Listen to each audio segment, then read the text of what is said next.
Hi everyone, welcome to my channel. তো সবাইকে জানাই নববর্ষের অনেক অনেক শুভেচ্ছা অভিনন্দন। কালকে যেহেতু ভিডিওটা ছাড়তে পারিনি, ওই জন্য আজকে তোমাদেরকে নববর্ষের শুভেচ্ছা জানাচ্ছি।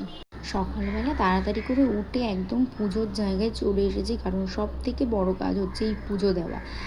আর সেই জন্য তাড়াহুড়া করে সব কাজ একা হাতে করছিলাম, কারণ মাও তো ছিল না, মা যেহেতু বাইরে যায় কাজে।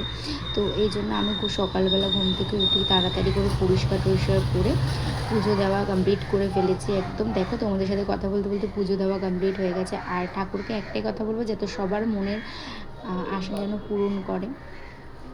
তো তারপরে একদম চলে এসেছিলাম রান্নাঘরে। আর রান্নাঘরে এসে এখানে আগে বেগুন কেটে নিয়েছিলাম, কারণ 12টা বাজার আগে আমাকে এই রান্নাটা শেষ করতে হবে। বুদ্ধকে এখনও পর্যন্ত স্যাং তোলা হয়নি, ওই জন্য তাড়াহুড়া করে করছিলাম। আর এখানে 5 রকম ভাজা করেছিলাম। তো তারপরে ভাতও করেছিলাম, যেহেতু নিজের হাতে আমি একা করছি ওই জন্য তাড়াতাড়ি করে করছিলাম। 5 রকম ভাজার মধ্যে ছিল এখানে হচ্ছে আলু ভাজা, পটল ভাজা, বেগুন ভাজা, কুমড়ো ভাজা আর ঢেঁড়স ভাজা। এই ভাজাগুলি দিয়ে সুন্দর করে গুছিয়ে বুদ্ধর জন্য স্ব্যাংটা তুলে দেবো। আর এখানে দেখো সাজিয়ে দিচ্ছিলাম একটু। আর এই যে দুটো থালা সাজানো হয়ে গেছে। তো একটা হচ্ছে শিবলি বুদ্ধার জন্য, একটা হচ্ছে গৌতম বুদ্ধের জন্য। তো তুলে দিয়েছিলাম, মাছ পাইনি ওই জন্য আর মাছ দেওয়া হয়নি। তো যাই হোক, তারপরে পুজো টুজো দেওয়া কমপ্লিট হয়ে গিয়ে একটু জল খেয়ে নিলাম, কারণ সকাল থেকে একটুও জল খাওয়া হয়নি।